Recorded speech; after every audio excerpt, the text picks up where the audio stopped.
As the new global development agenda is taking shape, the question of what it will require to become a reality receives growing attention. In this video, we will address three core questions.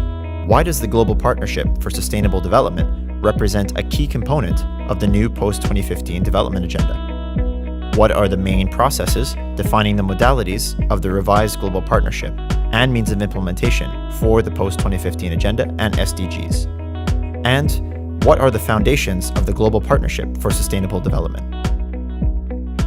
Why does the Global Partnership for Sustainable Development represent a key component of the new post-2015 development agenda?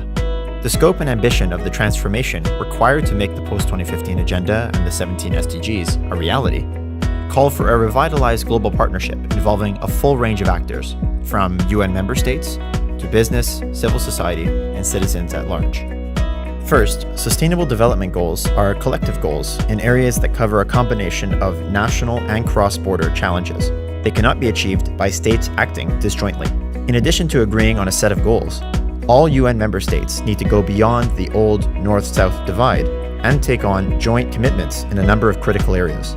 They have a crucial role to play, as they will be the ones taking on primary responsibility for the implementation of the SDGs, acting both individually and collectively. Individually, to ensure national implementation, and collectively, to share the responsibility for providing support to developing countries, especially those most in need, ensuring an enabling international environment, and preparing a collective response to global challenges. This agenda, however, cannot be implemented by governments alone.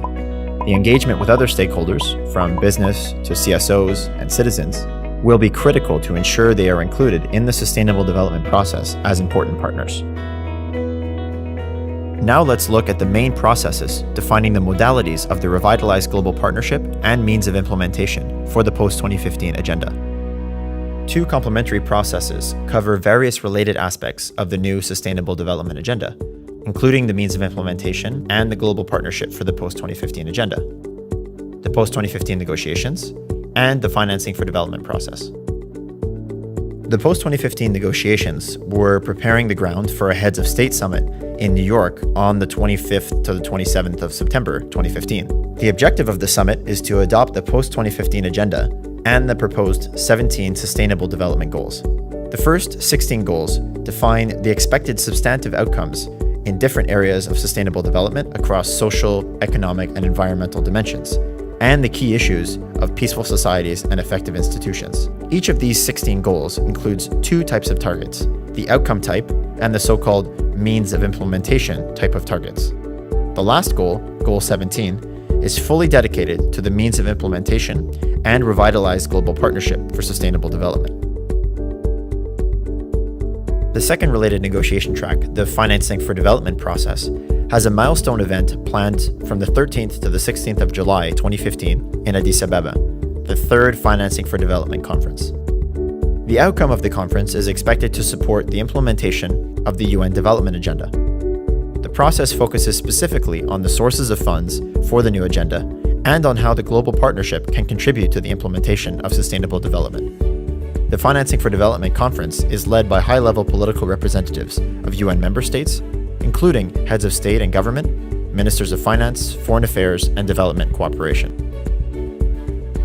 Both the post-2015 and Financing for Development processes are led by UN member states, and both involve other stakeholders, including international organizations, civil society, and business. Given the shared ambition of these two processes, they are showing a trend to a substantive convergence reflecting the holistic nature of the post-2015 agenda. Many of the key messages on the global partnership to be exchanged in Addis Ababa and New York are not new. However, a reinvigorated and coherent approach is required to finally turn these messages into a reality. So, where do these key messages on the global partnership come from? What are the foundations of the Global Partnership for Sustainable Development? Several negotiation streams have been contributing to the shaping of the content of what now becomes known as the Global Partnership for Sustainable Development. Firstly, the Monterrey or the Financing for Development process.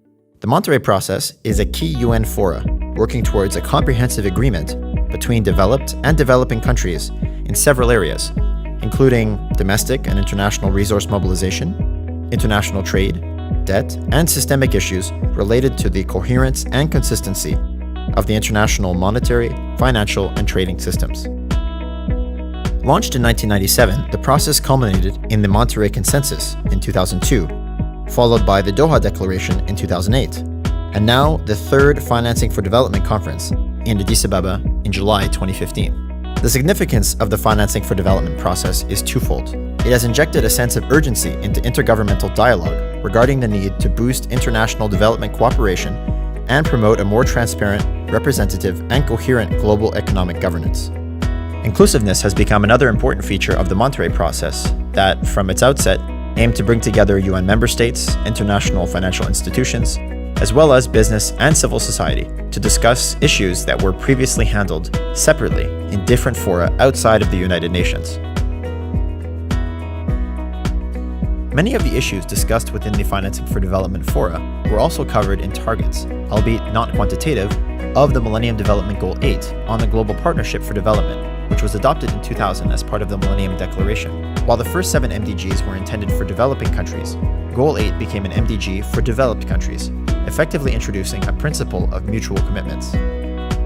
Goal 8 highlighted the crucial role of international support and improved international governance for addressing social challenges faced by developing countries. In addition to trade, aid, and debt issues, Goal 8 covered special needs of groups of countries, such as less developed countries, landlocked developing countries, small island developing states, as well as access to affordable essential drugs and ICTs.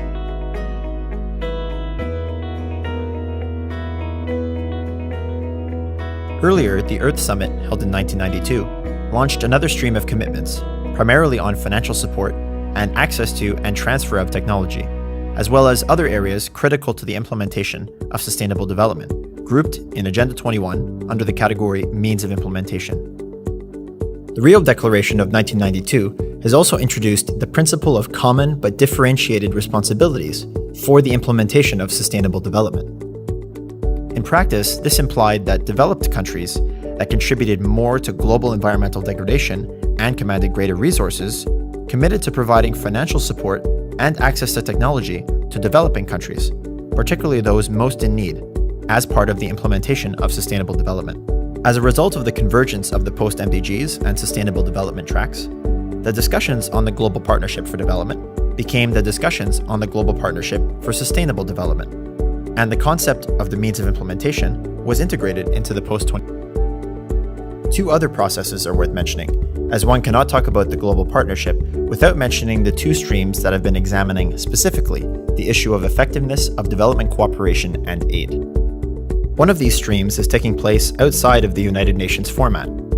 A high-level aid effectiveness fora was launched by the Development Assistance Committee of the OECD as of 2002 in Rome. It led to the adoption of the Paris Declaration on Aid Effectiveness, and later to the creation of the Busan Partnership for Effective Development Cooperation.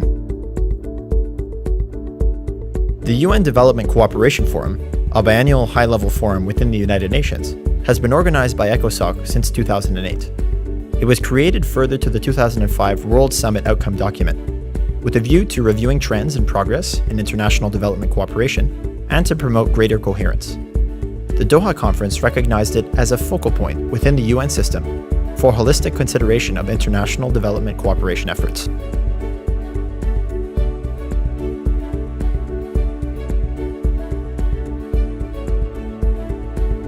So, in short, what areas does the Global Partnership for Sustainable Development cover?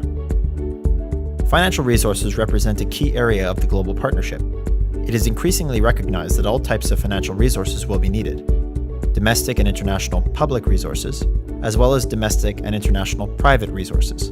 While ODA will remain important, particularly for countries with special needs, it will not be sufficient. Private financial flows to developing countries now far exceed ODA. An effective domestic public sector will be the linchpin of successful nationally owned development strategies. Technology, science, innovation, as well as capacity building represent another key component of the means of implementation for sustainable development. They have received increased attention in the context of the post-2015 negotiations and the FFD3 preparations. A universal, rules-based, open, non-discriminatory, and equitable multilateral trading system is considered to be one of the prerequisites of a strong global partnership and the environment conducive to the implementation of sustainable development. Despite progress made on the alleviation of debt burden, the challenges of decreasing the vulnerability of countries to debt crises and promoting debt sustainability and prudent public debt management remain.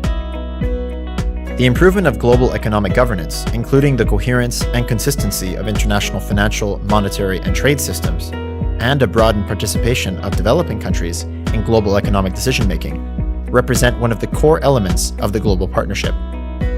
Sustainable development will also require enhanced policy coherence at all levels, including local, national, regional, and international. Domestic policies represent a critical factor in ensuring that needed resources can be mobilized and used effectively, contributing to the achievement of the SDGs. National policies and public financial management rooted in the principles of good governance, transparency, accountability, and effectiveness, as well as the need to combat corruption and promote transparent public procurement and participatory budgeting, emerge as some of the key commitments of the revitalized Global Partnership for Sustainable Development.